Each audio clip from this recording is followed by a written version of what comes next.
Michelle is here. Michelle is here. Pretty sure she would. Nope, it's good. All the way down.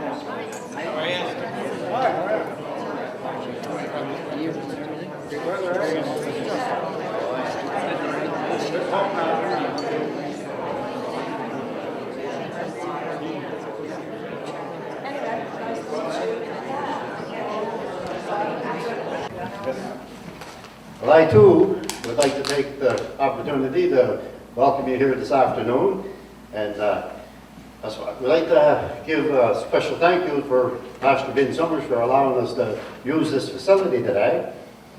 Also, we're privileged and very thankful to have with us today our guest speaker, Cecile Cassista, as well. She's sitting down in front here. So join with me in giving her a warm Miramichi welcome, please.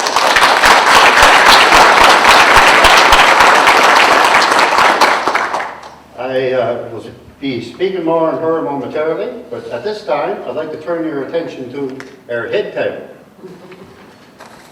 You're all smiling. The first one to your far left here is Finnegan, member of Parliament for Miramichi Grand Lake. Just hold your applause for him, please. And then you can give the ball an applause, okay? Seated next to him is Jake Stewart, Honorable Jake Stewart, MLA from Miramichi, Southwest Miramichi, Medavie. Seated next to him is Michelle Conroy, Miramichi, MLA from Miramichi Center, and then Lisa Harris, MLA for Miramichi Bay Nigawak. Correct. Our elected officials, just our elected officials, government officials have been asked to come here today to hear the concerns of the seniors, and they're not to give speeches. Now, I know that's going to be hard for them not to do, but they're not to give speeches. They're just to be here to listen to the concerns of the citizens. That's what they're asked to do. Now, I'd like to give you a little brief outline as to why we are here today, and why this meeting is happening.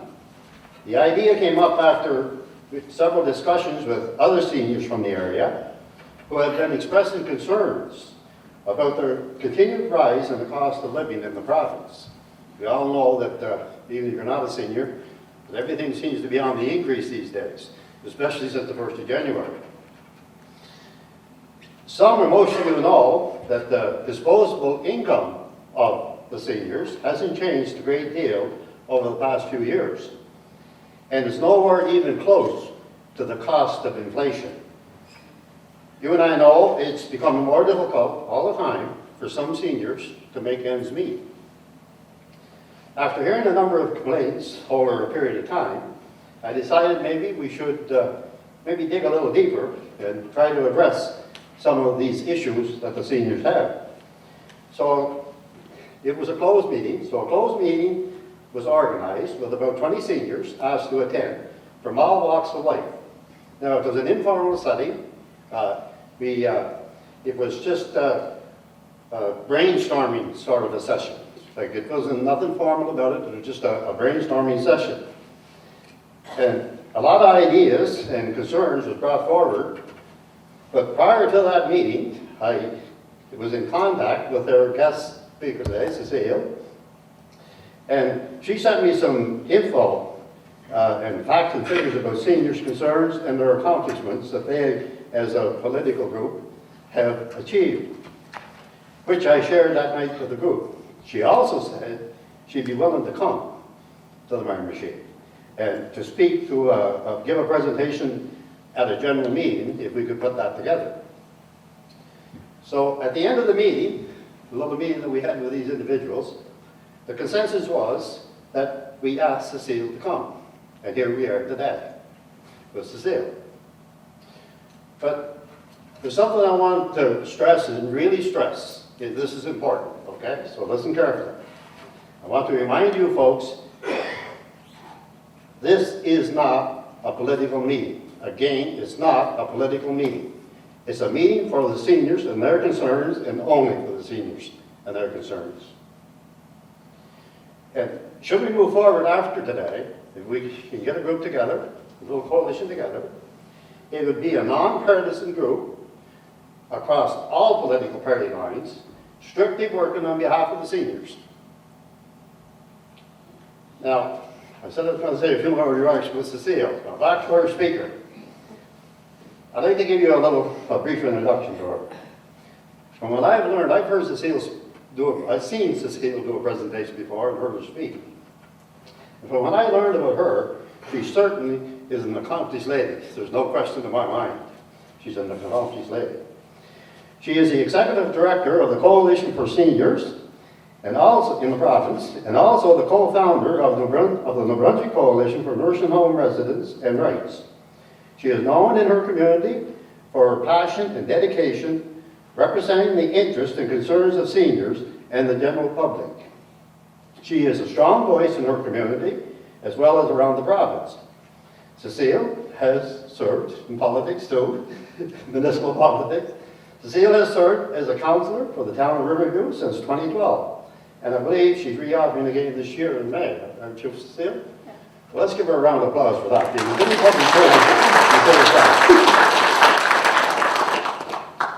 So, I'm not going to hold it up any longer. I want to get things underway with Cecile. But after she is finished, you will be allowed a question and answer period, or if you just want to make a comment. Okay? And it's, I'll give you more information, some more details before that happens. Okay? So right now, we want to hear what Cecile got to say and present to us. Cecile, the floor is yours. Thank you.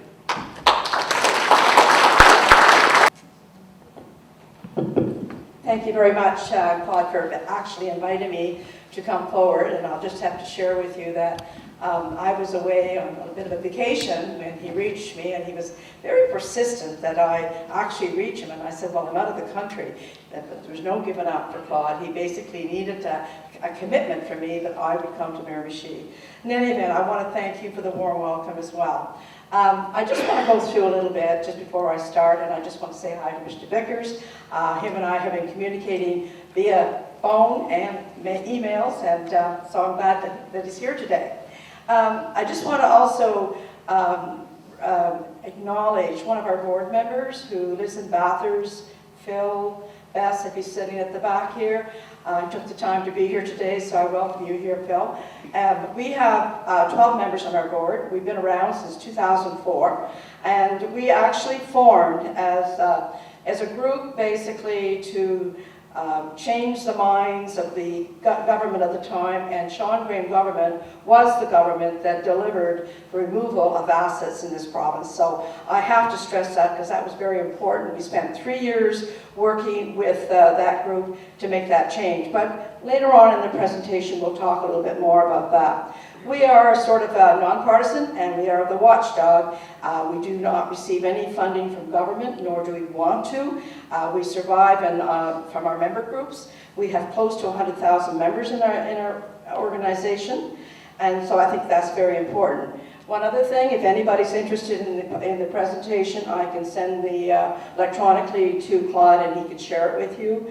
I think it's something that you're not going to be able to digest all of it today, but basically there's a lot of information. I was in Derby here a few months ago, and anybody here from Derby basically is a little bit different, and because I continue to receive communication from the government and we update our files, and they have been very cooperative in sharing information with me, and so we take the opportunity as a volunteer organization to share it with the public. So if I just start.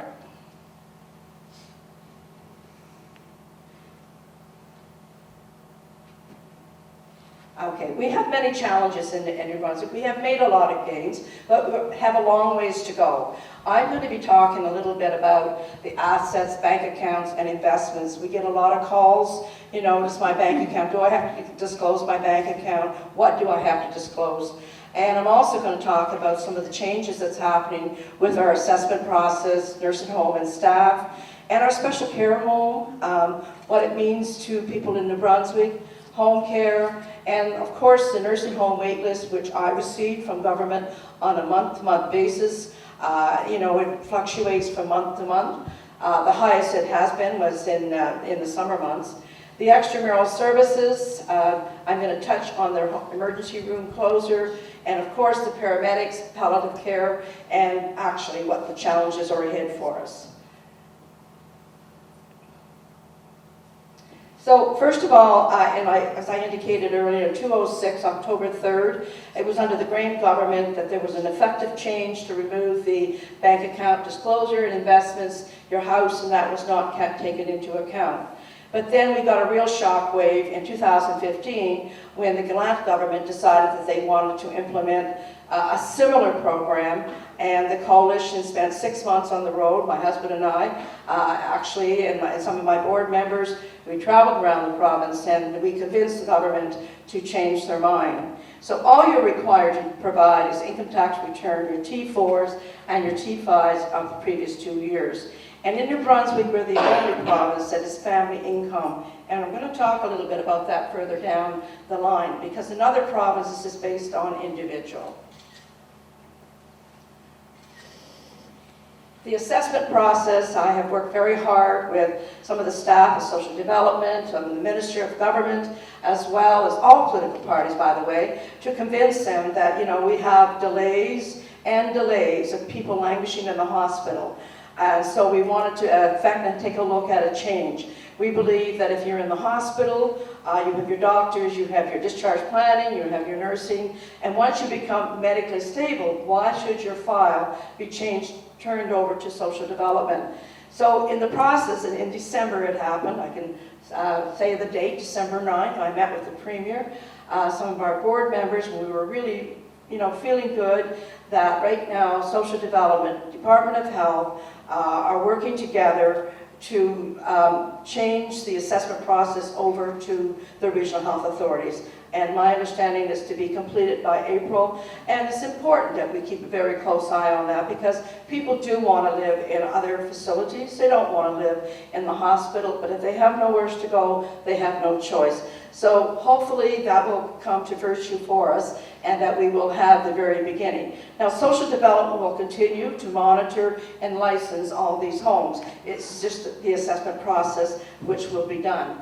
What that really means is that under the previous government, we found that they were looking at temporary asset requests, where they would request all of your information, your bank account, and we battled with that.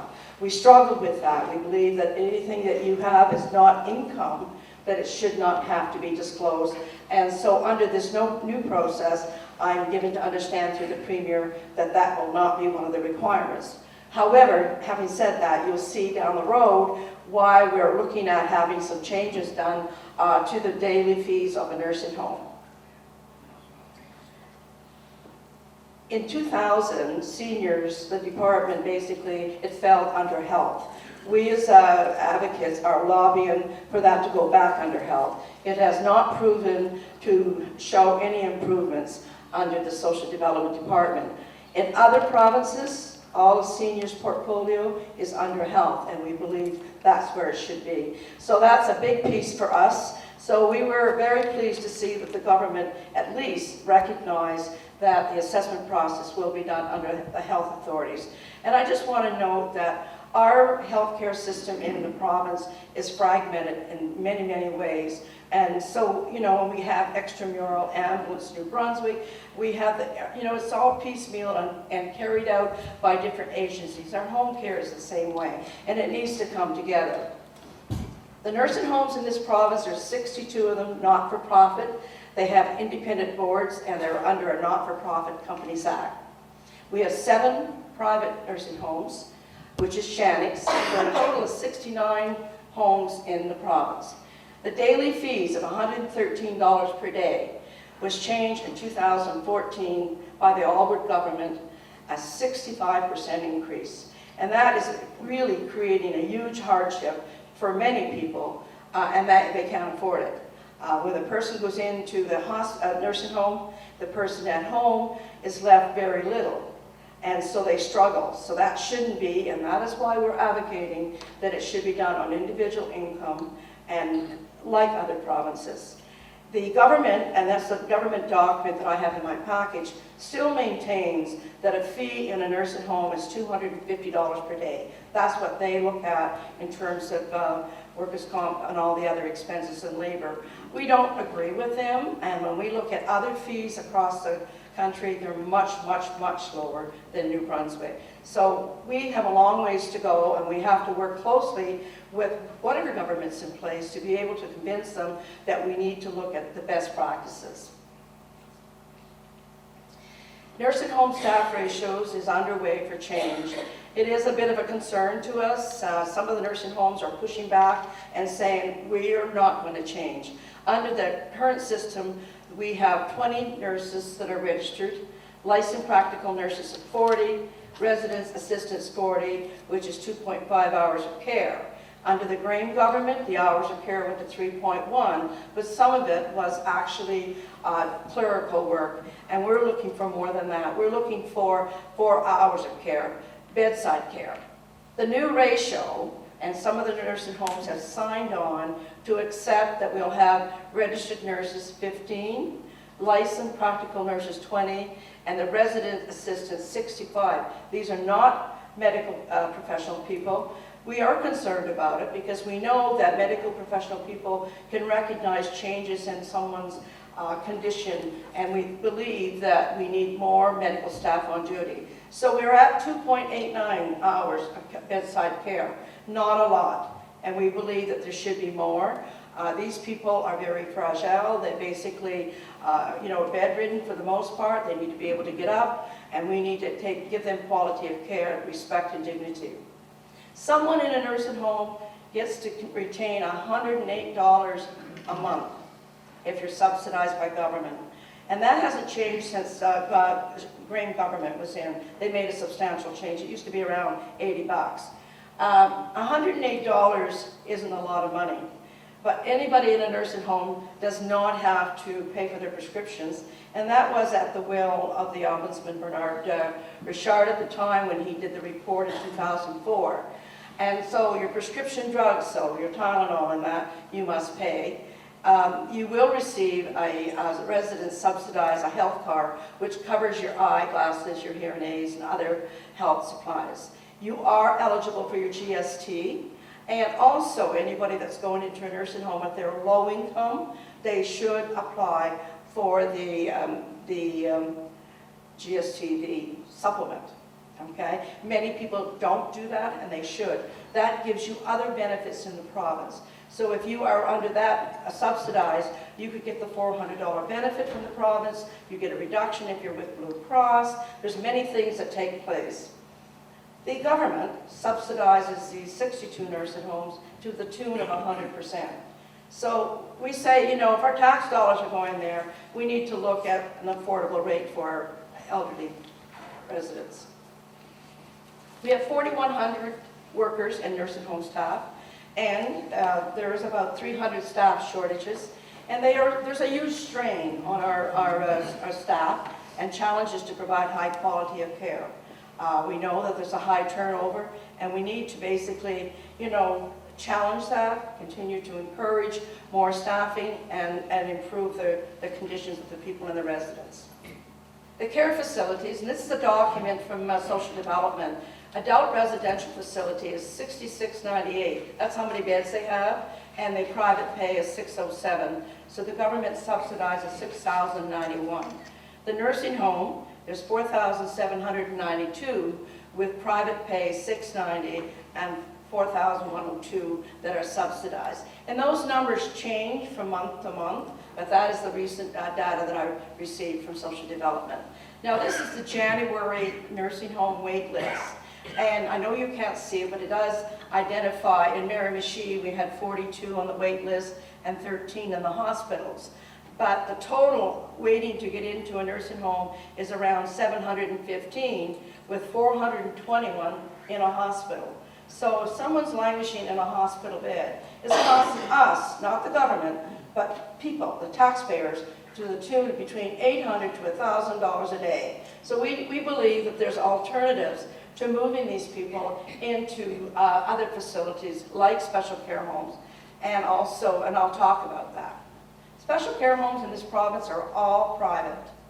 There's 369 with nearly 7,000 beds. There's 106 vacancies. And what we're saying is, some of these people in the hospital, the longer they languish, their health changes. And we're saying that they should be able to go in to these homes and live in a quality of life. The government licenses them, and they subsidize anybody that is subsidized $77 per day for level 1 and level 2. So if you can't afford the rate, they will subsidize you up to. The government rate, they will give the operator $88.30, similar to what they do in a nursing home. The government also provides $16.1 million to offset wages, and that happened last April, and I suspect that there'll be something happening again this year. Anybody living in a special care home, they get to keep $135 if you're subsidized a month. You must pay your copay for your medication. There's other incidentals that you have to pay. There is no medical staff on duty for level 1 and level 2. The private paid people that fully pay to go into these facilities do not have to go through the assessment process. What they do is they need a letter from the doctor, evidence that they need to be under special care because of taking their medication. We do have a lot of seniors that they live in an apartment building. They come to the stage where they can't take their medication regularly on their own, and so they have no alternative but to go into these homes or go back into the hospital. Things do change for them.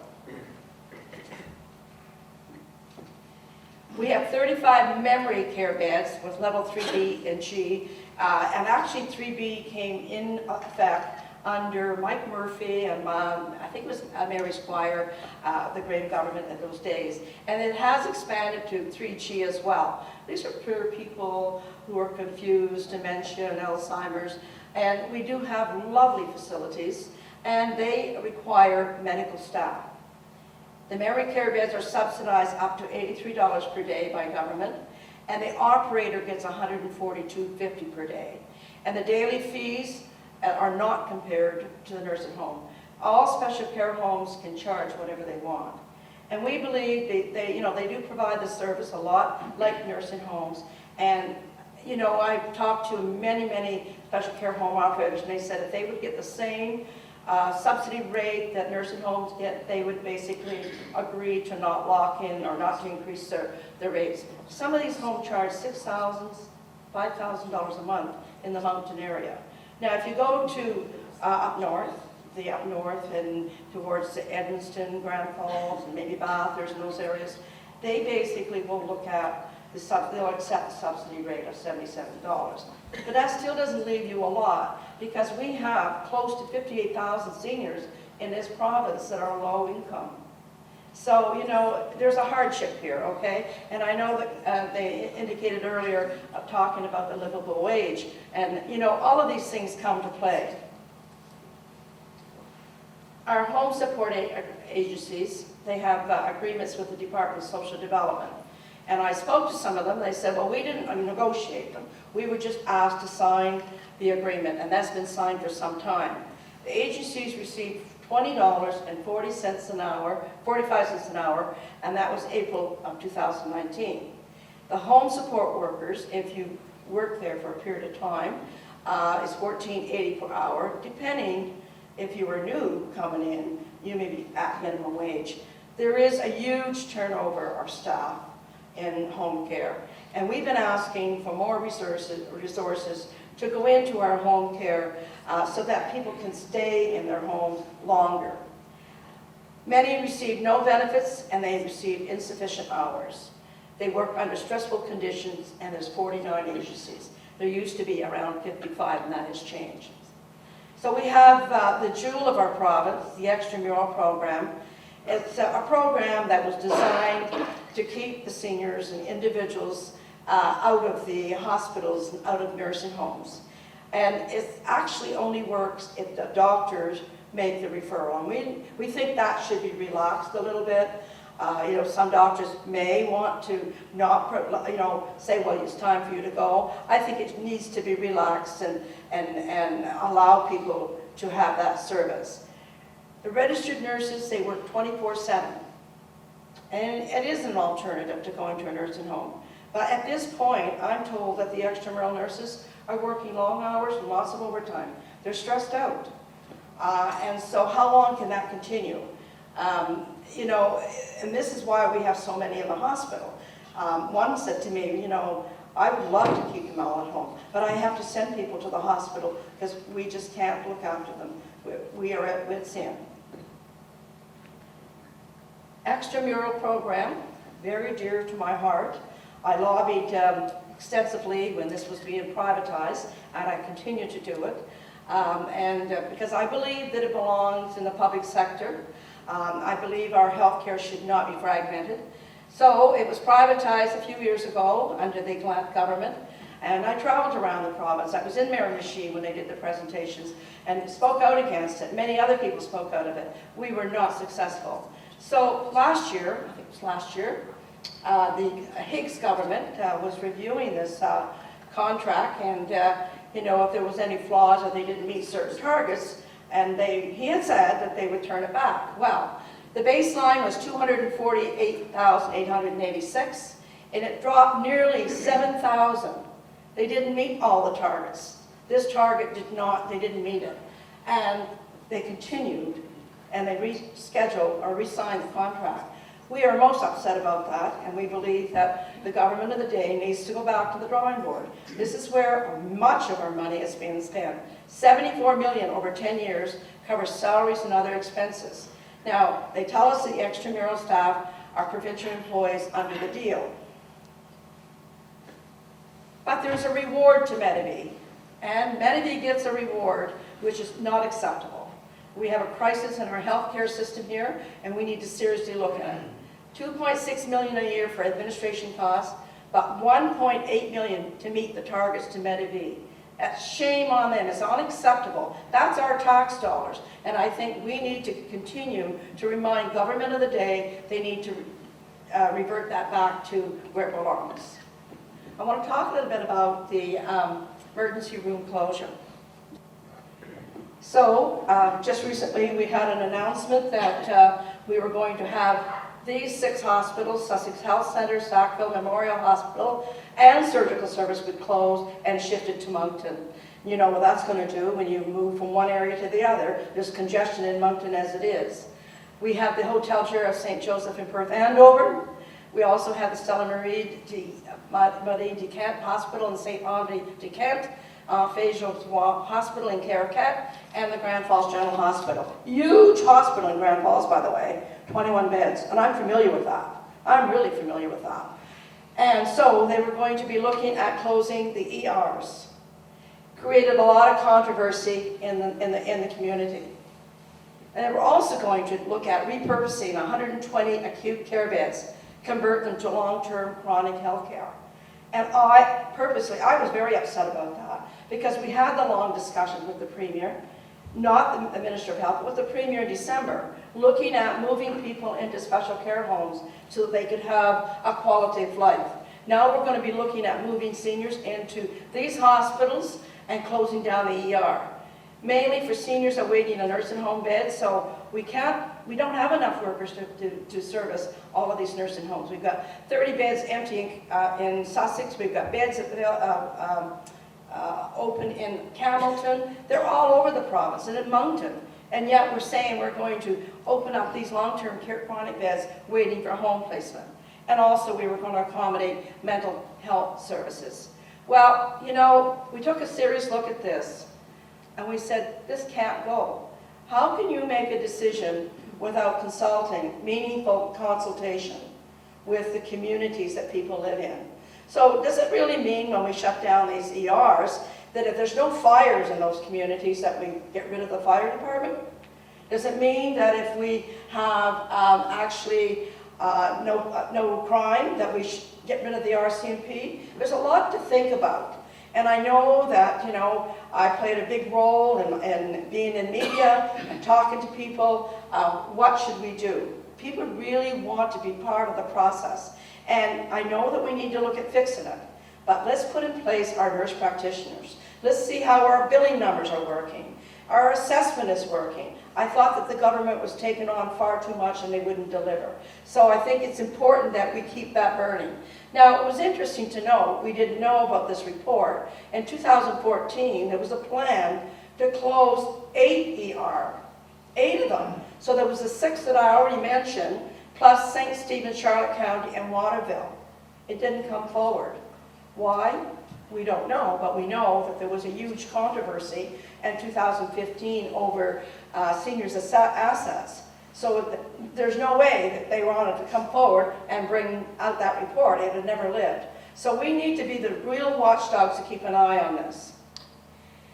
And then what we're saying, and I'm glad to say that the Premier is going to be holding a summit, but I'm advocating on behalf of our organization that it needs to be led by medical professional people. They're the ones that know what we need in our communities. They're the ones that need to be there. And we want meaningful consultation. We need transparency. We don't see enough transparency in government, and we need to do that. We need to be like the municipal governments. We are very transparent, and I think the provincial needs to move in that. We need to have community stakeholders involved.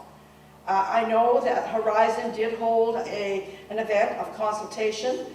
People got together, and I had some people go, and I know the mayor of Riverview went, and she was telling me, well, you know, maybe we just, you know, do what we have to do. And I'm saying, well, that's not fair. You need to remind yourself that the people elected these people, and they have to have a say. And that's basically where we're coming from. Democracy starts at home, not in the government house.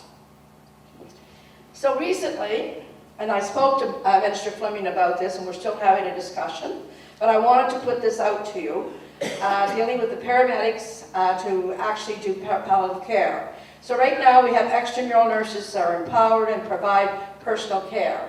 Doctors and nurses have extensive knowledge and training, and the nurses decide when to call the ambulance and doctor. Nurses empower people to get through the system for stressful days for the family. They're very, very important. The paramedics, we have 1,000, according to the website. Skill sets are much different. They provide medical support and stabilize patients en route to hospital. Paramedics will not have the time to spare under Royal Hospital closure, transporting people from hospital to hospital. These are some of the concerns that we have. We basically have raised that with the Minister and the Premier, and the coalition will be meeting with the Minister next week to talk about these challenges. We're concerned about it. We believe that moving forward and doing what he's doing is not acceptable. So here are some of the challenges. We've always had a Minister for Seniors. Lisa Harris was one of our Minister for Seniors.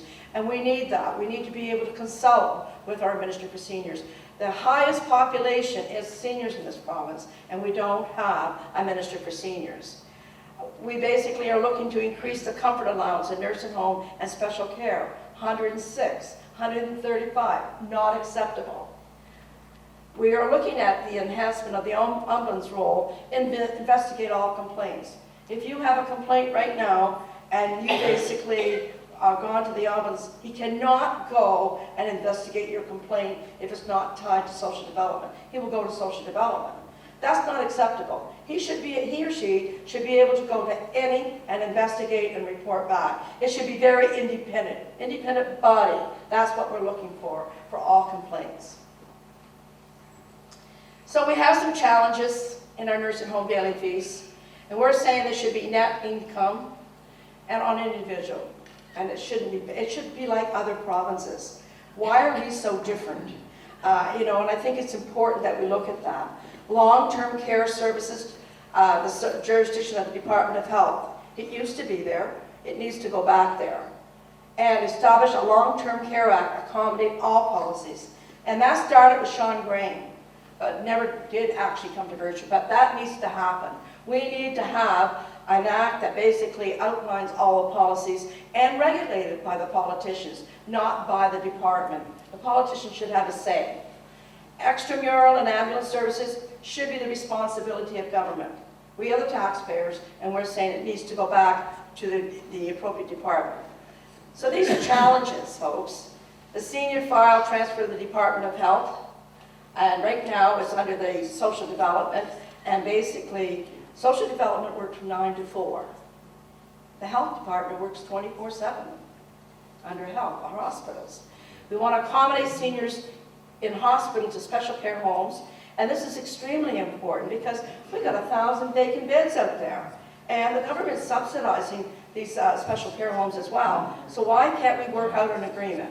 Increase the hours of care, nursing home to 4 hours bedside care per resident. I get many, many calls, and my loved one's not getting the care. I got one again yesterday, and it's so disheartening. So we really have a lot of work to do. That's the end of my presentation, so where are you, Claude?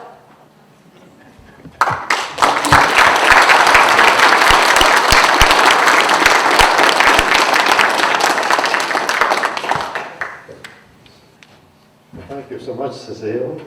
She's right. I did get a hold of her on vacation and asked her for some info and stuff, and she was gracious enough to send it. So we thank you very much, Cecile. You did a wonderful job today, and I think she deserves another real good round of applause.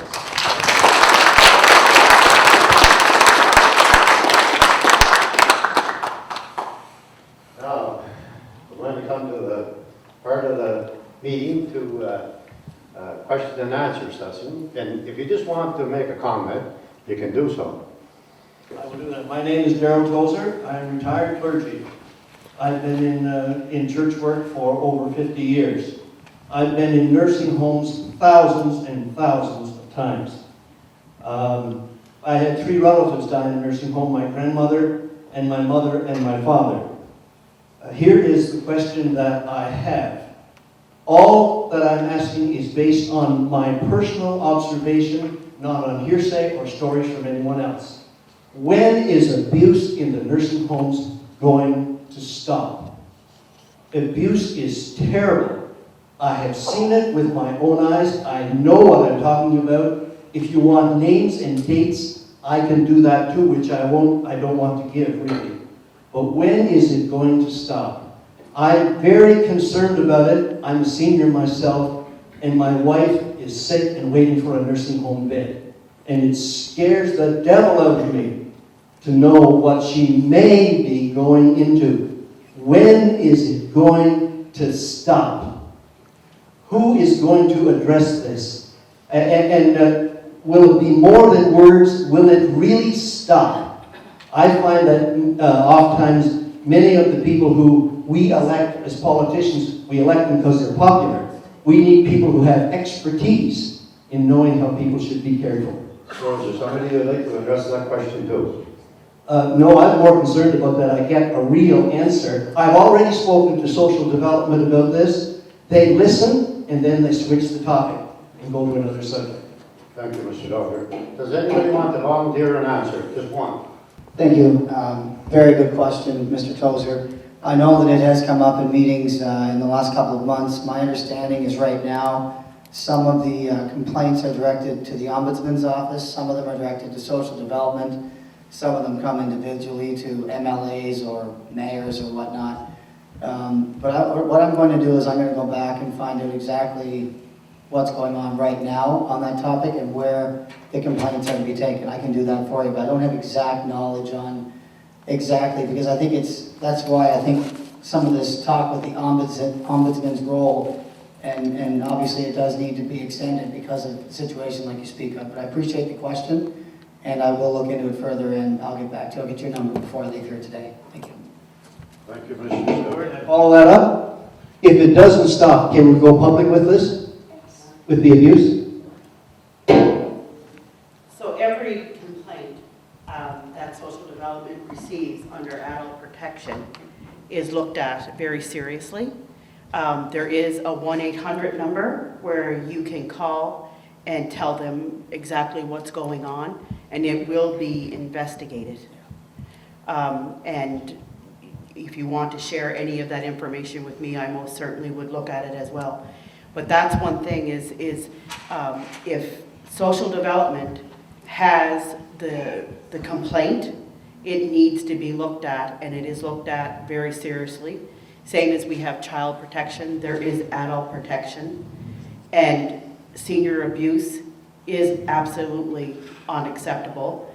And sometimes people don't want to, say or talk about it because they're afraid that there's going to be repercussions that can come to them because they're the whistleblower. I think it's a real good question, and I really think that our inspection should not be done by social development. It should be done independently. We don't hear the end result. And so there's a lot of that going on, and we don't get it. I file charges, by the way, from a family perspective. I don't get to hear the end result. They investigate, they meet with the person, and that's the end of the day. That needs to be taken out of social development. Thank you, Cecile, and thank you, Lisa. Anybody else? I have a question. Hi, my name is Florence Murray, and I am concerned about the 1,006 empty spaces. I would like to know what steps have to be taken to get people, and I don't like to use this term, but around here we use the orphan patient terms on, I think it's level 4 of the hospital. Thank you. How do we get those people into those spots? That's what we need to do. I would like someone to tell me what we have to do. And who would you like to address that question to? Whoever would like to answer it for me, please. Cecile? That's a very good question.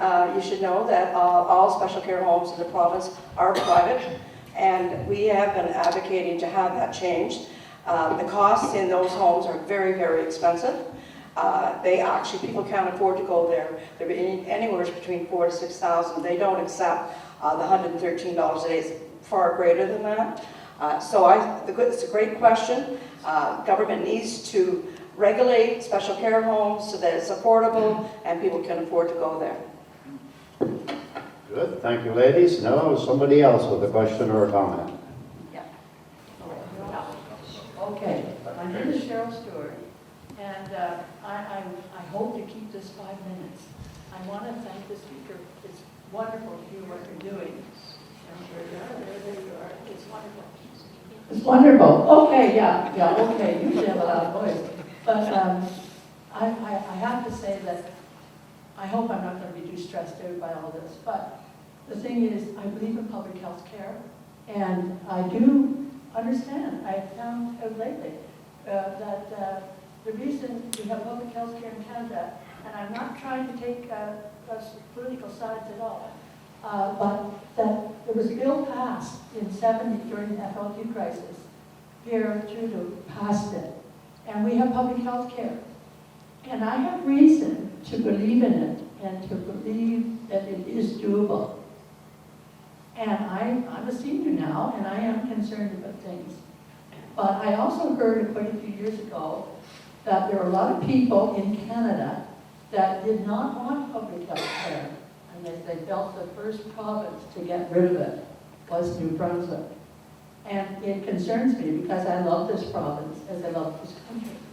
And a lot of these things I'm hearing is we need to have better home care so people go back to their own homes, so they need good care in the hospital so that they will be able to go back. Maybe they could go part-time to special care homes and then go home. I want to stay home. And I think that, but anyway, I must be over 5 minutes, but this is a very important meeting here. Thank you for your comment. Anybody want to make a rebuttal to that? Any on the panel, or Cecile, or anybody? Or? I'm really pleased that she raised that because our public health belongs to the public. But the difficulties we have is that we have private companies setting up and not basically being fully recognized that they should be actually funded under our health care. Our health care is for the people. And certainly, I think that we need to continue advocating to support our public health care, and it should not be watered down. And that's where the attempts will be. New Brunswick, you're going to hear it in all provinces. that people really want their own private care. But those are the people with lots and lots and lots of money. And so I think we have to advocate to our politicians that we want to maintain our health care. And we need to be real advocates on this, all of us, not just a few of us. Thank you, lady. Anybody else with a comment or question? My name is Karen Hubbard. A few years ago, a friend of mine, her husband was going in a nursing home, and he had a really big pension, and she had no concerns about her income because of his pension. Lo and behold, weren't they going to take money from her too? And I wanted to ask Cecile, how does the government decide how much is coming from each, if it's a married couple, from each person? If they go to a nursing home, and how much do they have to spend a month? In New Brunswick, we basically, it's not on individual income, it's on family income. And that came about, by the way, in 2006 by the Green government. I agree that it should be individually, and it should not be based on family income. Unfortunately, we have to continue lobbying that, making that change. Other provinces are all basically much different on individual income. Did I answer your question? How much does each person? It's based on their income only. So some of them will pay anywhere between $77 a day, $49. Depends on what you're making in that province. It's geared to your income, but not including family income. Here in New Brunswick, it's family income. Creates a huge hardship to the people staying at home. And so then what you have to do, and I'm hoping that they got rid of it, is the temporary application that you have to put in and disclose. That's supposed to go away with the new assessment process being done under the health authorities. Because you then have to disclose all of your income, your investment, and you shouldn't have to do that. It should be based on income only. And that's what the Green government brought out in 2006 when the rate was around $80 a day, $79 I think it was, and then it just escalated out because of change of government. So we need to look at other best practices that we have in across the country, and across the country, much lower than us. Even Nova Scotia has different rates. They have just residential rates. So we need to have that. But we tend to gouge our people in New Brunswick. Why? Is it because we have an aging population? Could be because we're the highest. Thank you, ladies. Anybody else with a question? Yes, I was just saying that, what about low-income people that like they're on their pensions and they're living at home and they have their CPP and their pensions.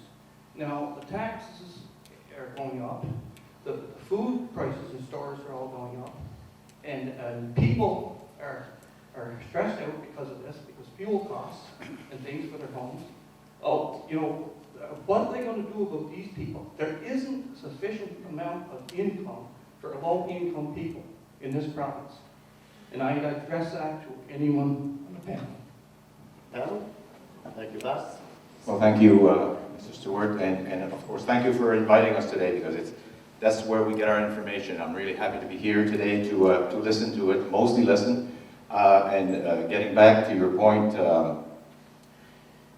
I guess if there's one thing that we politicians here in Ottawa the most, the one thing that always comes back, it's issues with seniors. It's issues with the Canada pension, it's issues with the old age security, it's issues with the pension that every senior receives. And you're not learning anything new if I tell you that it's very hard if that's all you have to live on. So it's always something that's brought to us, and how can we do better? We've tried to, what do you call it, the security, the supplement was raised, and what we did at first, we looked at the most vulnerable. So most vulnerable are single seniors, especially women.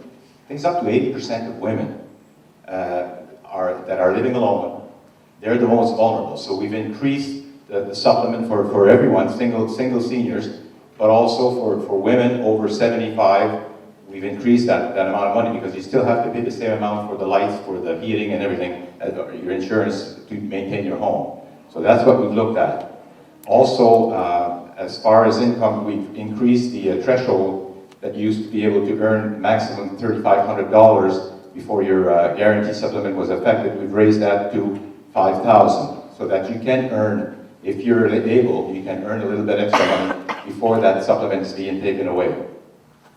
We're looking at different ways to help people that want to live at home to upgrade their housing, their heating system and everything. As you said, the cost of heating is going up every year. So all those little things we're trying to do. We do have a Minister of Seniors. I had her here in the riding last year, and she listened to people, and we're trying to come up with various different things that can help seniors. Just for instance, the New Horizon program, because it's not just about your physical health, it's also about your mental health. And those programs have assisted seniors in social, getting out and living also a social life. So we've put more than $800,000 in the riding alone in the last couple of years. So those are all things that we're listening. We're trying to increase, to do better. Is it enough? If that's all you have to live on, I'm sure it's tough. Because like you said, everything's going up. But I am here to listen, and I'll bring back all that I hear today to see how we can make it better. Thank you very much. Thank you for the question. Another question? Pardon? Am I able to make a comment about a prior question? We'd like to keep it strictly to an answer to the If If it's related to that question, yes, make a comment. Well, kind of is, actually. Southwest Miramichi Medavie is the largest geographical riding in the province. Seniors obviously would be affected by ER closures, but those closures were from midnight onward, when the plan called for the immediate closure of all 8 hospitals in general. My people in Dogtown drive an hour to the Chalmers and an hour to Chatham. They can choose. My people in Holtville and Bloomfield Ridge are probably close to an hour as well to the Chalmers, while people in Blackville, where I reside, probably have a 35 to 40-minute drive to Chatham. So even though we didn't sell it properly, you need to know it wasn't our idea. Medical professionals wanted those ERs closed completely, let alone from midnight onward. I'm not an expert to tell you it was the perfect idea, but I can tell you that my own constituency, we should be asking for 3 brand new hospitals if it was the wrong idea.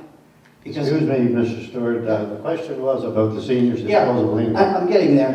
And so the gasoline charges that people in Dogtown and Fredericton, Dogtown and Boystown pay, seniors, their health care is largely in Fredericton. So in relation to the question, imagine the gasoline mileage if you have an hour just to see your family doctor.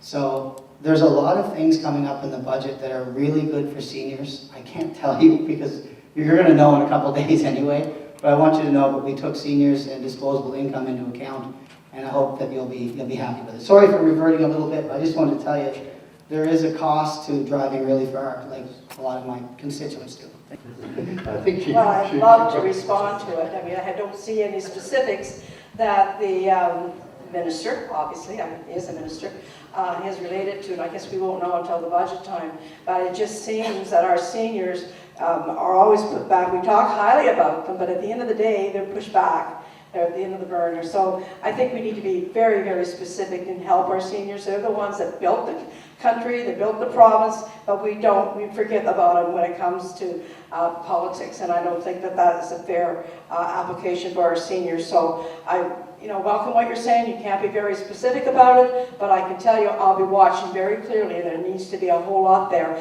But I can tell you in 2006, there was some substantial changes made for seniors in this province. And that was done by Sean Graham, Mike Murphy, and a whole bunch of them out there. And I want to see that happen because we have a minority government now, and you need to step up to the plate for all our seniors.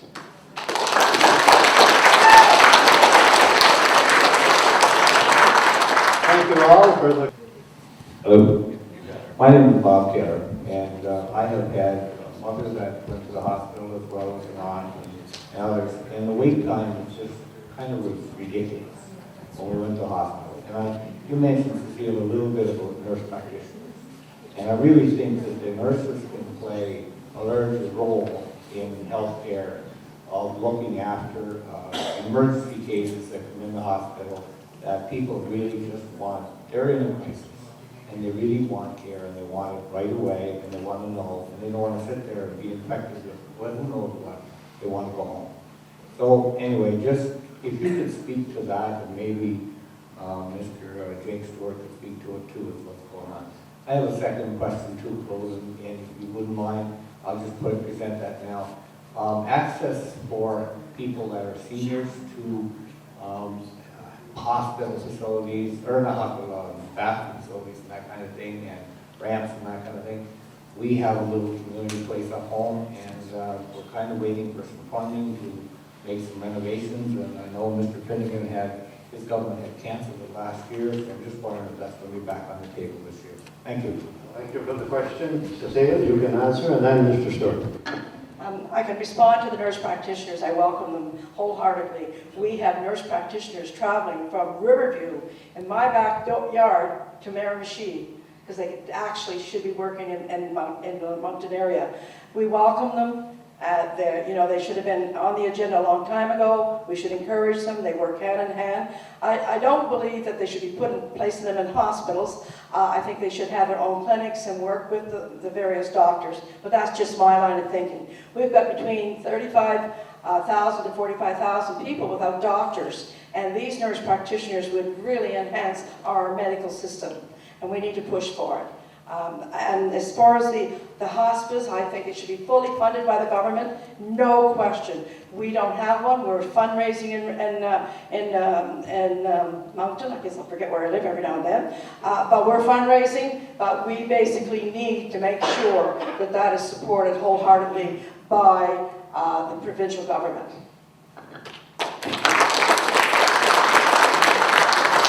Thank you. To the nurse practitioner question, we implemented a plan to place 36 new ones in the province. And when you implement those, it's believed that 1,000 people will gain a family doctor each time that happens. One of the issues we have in New Brunswick is that a lot of people are moving to places like Moncton in particular because the economy is a little better there. So they often leave their family doctor behind because it's simply just too far to get back to wherever they were going in the first place. But my understanding is of the 36 nurse practitioners, I got to think here for a second, but I believe around 20 of them were going to be met from within the system, people who are basically trained as nurse practitioners, but were not practicing as a nurse practitioner. The placement of those practitioners was determined by medical and healthcare professionals on where they would go and where they would set up shop. My wife and I are very fortunate. Our neighbor's a plumber, and his girlfriend is a nurse practitioner. So it's been really good for us. We've got 4 kids, and one of them was sick a lot. So I saw the benefit very quickly about how well trained a nurse practitioner is. I believe there was a question on hospice as well. I wanted to let you know that since our government got in, there are 4 hospices that are basically, the wording is basically they're supported by the province, and it would be Moncton, Fredericton, St. John, and Miramichi, I believe. Miramichi is the 4th one. Moncton received around $2 million in a provincial and federal announcement here some months ago, and I'm working on the Miramichi project with Dr. Loge as we speak on a project. There was some funding under the previous government, close to $500,000, but we're looking at a project that would go from both provincial and federal. So there's going to be definitely a government element to our hospice here locally as well. Thank you. John McKay, I want to thank everyone for participating in this discussion. I think it's an important one. I think that I'm a past member of the hospital board, so I have a little sense of some of the crises that being dealt with at that level. But I just want to make one comment, and perhaps a question. The situation with seniors in New Brunswick is a growing crisis. You see in the paper today that we're eventually going to see 29% of the people in New Brunswick over the age of 65. Not very far off. When we were all younger, for every person who was retired, there were 10 people who were working. Now, for every person who was retired, there may be 2 people working, and it's getting to be even tighter. Nobody wants to pay any more taxes. Nobody can pay any more taxes. And it's a situation where we have to help seniors become more independent. We can't keep trying to find ways to warehouse seniors at $30 and $40 and $50,000 a year. There's no way the system can sustain them. So seniors want to stay at home. They want to be able to have living accommodations that are subsidized, but not necessarily put themselves into a hospital bed. The families want to have help to keep their seniors with them at home as long as possible. People are no longer old at 65. They're getting in. I mean, we've got people down in the United States that are in their 80s and want to be president, and everybody's, oh, yeah, good idea. So we have to appreciate that old is not what we used to think as being old. And there are many, many seniors who want to be productive. They want to be part of the community. They want to be independent. And that has to be the goal. And that goal can only be achieved by consultation, by getting everybody involved like it's happening here. And there are many changes that can take place, and I'll close with this, without money. Reverend Tozer mentioned about the abuse in the nursing homes. You know, if you can have a better reporting system, a stronger ombudsman office, that doesn't take money. It just takes administration reform. So my question, or whatever the comment might come, this is a problem for everybody. It's not going to be solved with just more money. It's just we have to do a better job at handling this. And the big thing is help to keep senior people as independent for as long as possible.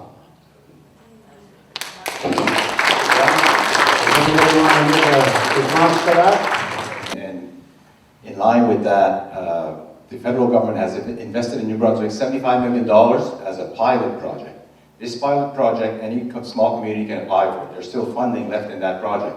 One such community is, I believe, either Port Elgin or somewhere towards that area, where they help seniors that are in their home that are no longer able to plow their driveway or get the firewood inside and stuff like that. It's small little things that can maybe extend the seniors' capability of looking after themselves for another 5 years or maybe longer. And that's where they're happy, in their home. So that's just a small token of what can be done, as Mr. McKay pointed out. You know, we need to take a whole community approach and find a way to keep our people home, not necessarily in hospital beds, which a lot of them end up because of, you know, the lack of resource. So that's one of the things that we've been able to do. And 100%, we need to make sure that we use our resource more soundly, because we cannot, it's a train that's coming in towards us. We need to start looking at how we can do that more efficiently, but at the end of the day, it's about the well-being of our seniors. Thank you. Thank you. Thank you for the question and the answer. Any other questions? Or would you like to respond? I would just like to comment to that. You know, I'm so sick and tired of hearing about these pilot projects coming out of the federal government in terms of 75 million. Let's put the money exactly into our home care. That's where our seniors want to be. Whether it's an apartment, whether it's in a house, that's what they want. We've got to quit studying. I mean, that's all we're doing. We're studying and studying and studying. It's got to stop. Thank you, Cecile. Now we have a gentleman here on the floor. Would like to make a comment or a question? My name is Walter Burnett, and me and my wife are both seniors. We're both... Put your mic up, please, so people can hear it. Just bring it up closer. Thank you. There? That's great. Okay, me and my wife are both seniors. We're both disabled. When you talk about seniors, I hear seniors, but I never hear seniors that are living at home before they go into a home. What they're should be taken care of, I guess. Because once we turned 65, we were on the provincial plan under social development, and they cut us off completely. When we turned 65, both me and my wife, of we're diabetics, the needles, that strips, the province was paying $1,700 a year for each each of us. And when we turned 65, they said you had to go to Blue Cross. So we went to Blue Cross, and their max was $350 a year. So we had to stop getting the extra needles. My wife's pads and diapers and all that was all taken away from us. We got home care. We got 12 hours a day, but I'm the other 12 hours. And if it wasn't for my health, my wife and I would both be in a home. But they're taking all these things away from us, money-wise, but we have to do it. Our over-the-counter drugs is over $180 a month. And that comes out of our income. And my wife gets $3.86 a month from Canada Pension Plan. Because as early, she never paid into it. And that's the reason a lot of young people should be paying into it, but they're not. But anyway, it costs the government more than $3.86 to send me a check every month. Yeah, that's right. You know, where Your question would be, That's terrible. waste of money. your question would be to direct it or your comment to one of the Well, panel or to Cecile, or who would you like to do that the to? difference is social development, social services. Like they took it. Not sure we have away an from expert in us social and services with us today, do we? They gave us over to Blue Cross. Is anybody like to make a comment on that? Yes, sir, or- So what happens is that when people are on social development and they turn 65, then they qualify for pensions and things change. So you no longer are a client of social development because the income now is above what you would receive on social development. But you're absolutely right.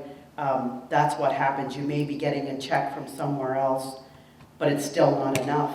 And it's very sad when seniors have to decide between getting the strips or actually getting groceries or another medication. And we need to look at that to see how can we better serve to make sure that you have those necessities, because we hear that all the time, especially the strips for diabetics. It's so extremely expensive. We can do better and we should do better. You're absolutely right. I'm Leroy Stewart from Blackpool, and I know that there's a lot of people probably sitting here that's in a transition period where they're thinking that maybe they'll be going to a nursing home or something someday. But there's a lot of seniors that are looking after their grandchildren.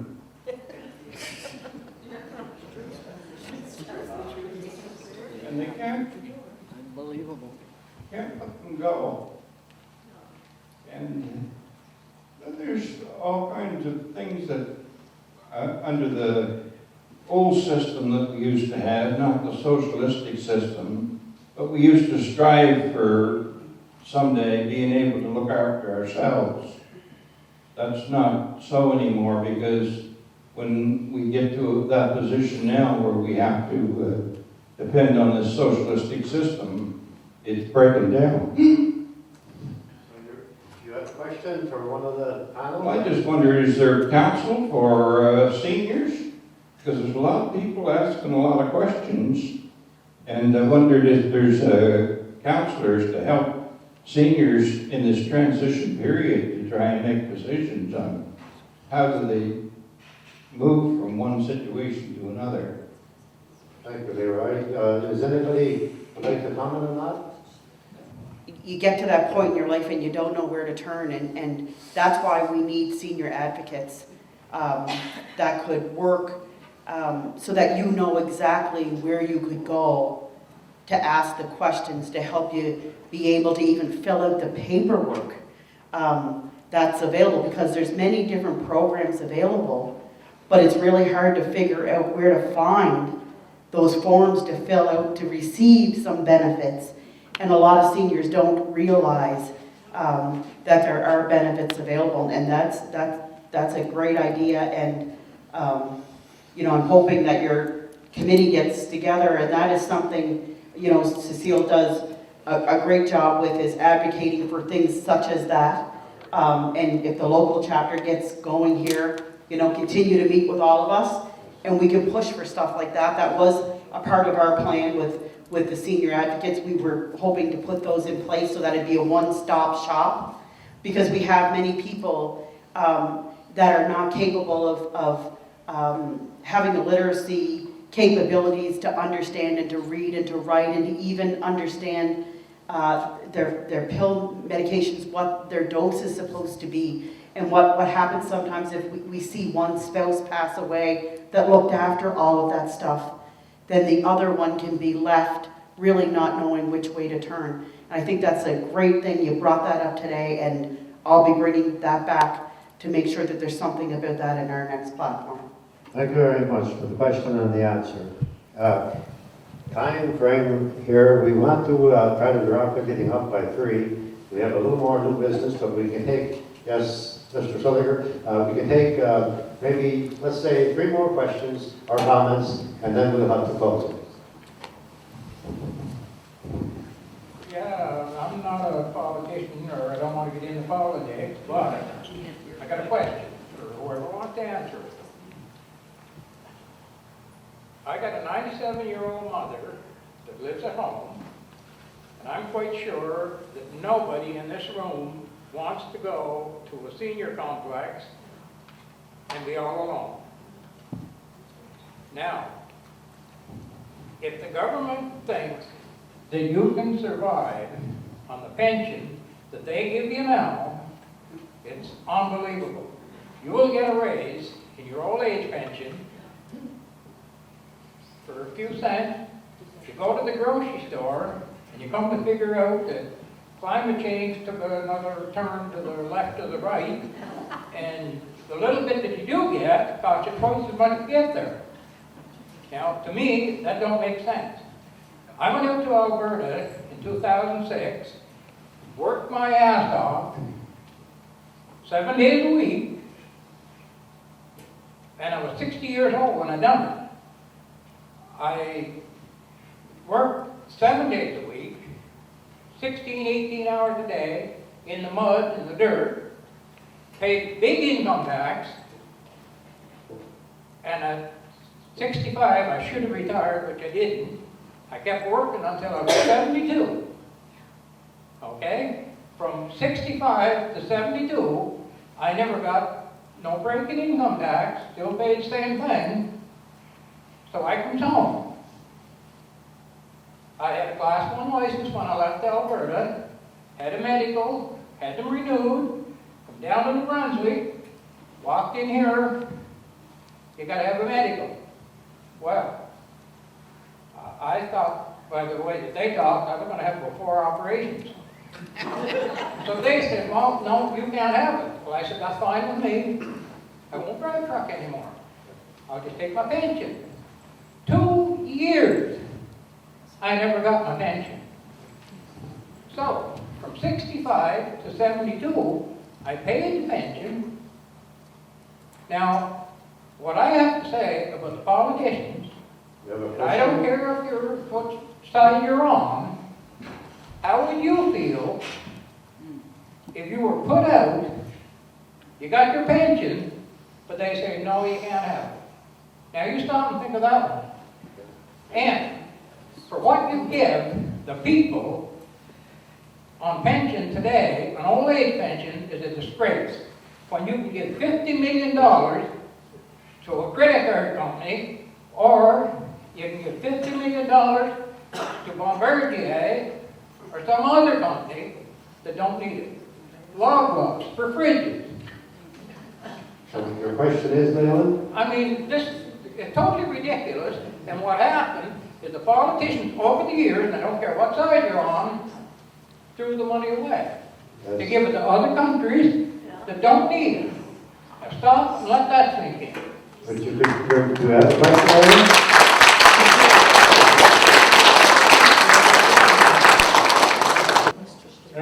you hear me now? I'm Phil Best, I'm from Bathurst, originally from Newfoundland, but Bathurst right now, and I've been there for a while. I've been around New Brunswick for the last 50 years, so I know what's pretty well going on in the province. I am presently the president of the Steelworkers Inquiries Association in Bathurst. And we've got quite a bit of experience with Cecile. The first thing I want to do is not talk about Cecile and how great she is, but to congratulate you, Mr. Chairman, and the people here of Miramichi for organising this meeting. Very important.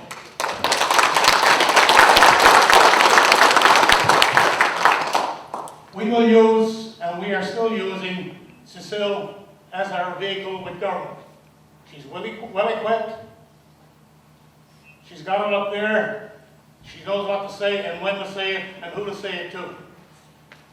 We are relying on her to do our PR work for us, if you like, with government. And we've got no complaints whatsoever. We support her and we'll continue to support. The other thing I've got to say, I'm a union person. First time I attended a meeting that I didn't get sort of cracked on, I guess. But what you've got to look at here, usually we get around a table and we criticize politicians and the likes. And I see the leader of the opposition looking at me right now. Congratulations, Minister, for being here.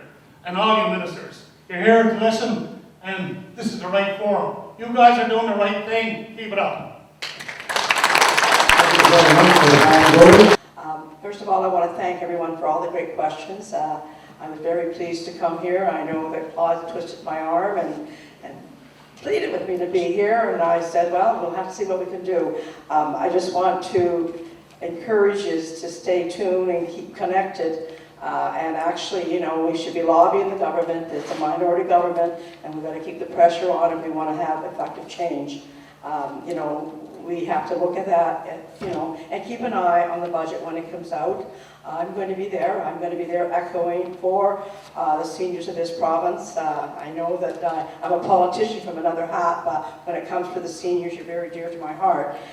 So I think it's important that we build that relationship with all political parties and with the staff of social development and Department of Health.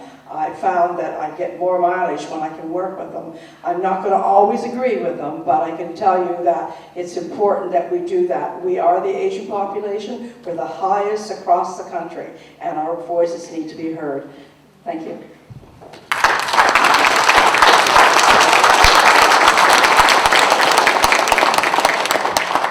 I too want to thank you, Cecile. I really appreciate taking the time to come up here, and I know you're a busy lady and your schedule is full. And if I hadn't got you on the 7th, I wasn't going to get you, was I? Anyhow, we really appreciate our elected officials for taking the time to come today. Mr. Finnegan, Mr. Stewart, Madam Michelle Conroy, and Lisa Hart. We thank you so much for taking the time to come here today. We appreciate it. Now, the only other new business type thing that we would talk about, you have heard and seen what has been said here today. There's been a lot of comments made, a lot of questions asked. My question would be to you now, would you be interested in setting up a Miramichi chapter or a coalition of seniors here on the Miramichi? Yes. And if so, there's a clipboard at the back, I think, and you can put your name and your information on that clipboard. It's right back there on a little table. I think is it there, Ben? That clipboard, Ben? Oh, right here, sorry. Maybe we'll ask. Oh, sorry, it's up here on the head table. So just put your name and your info. There's a place there to put all your info on it. And we'd much appreciate. We'd like to strike a little bit of a board and carry on from here. And within a month or so, we'd like to have a good group organized and meet monthly and have public meetings as such and get some ideas to really lobby these guys. We want to really lobby them. so they're all good people and we're across party lines and I'm sure they'll all be willing to help us. So that being said, we will, there's I think some coffee and a few donuts or something back at the back, a few refreshments. We forgot, Vin and I both at the very beginning, there's a washroom on the first level off to the left. There's water over there on the right. But anyhow, Thank you for coming, thank you for all your contributions, and, oh, yes, there's one, Lynn back there. Don't forget to pass the plate then. This organization is for not-for-profit, of course, not-for-profits. They don't ask for money, okay? And Cecile has traveled all the way up from Riverview. She lives down in Riverview. And there's a bottle back at the back, and don't feel obligated by any means. But if you can spare a little bit, we would appreciate to give her a token of appreciation for her travel expenses and so on. Okay? Thank you, and have a good day.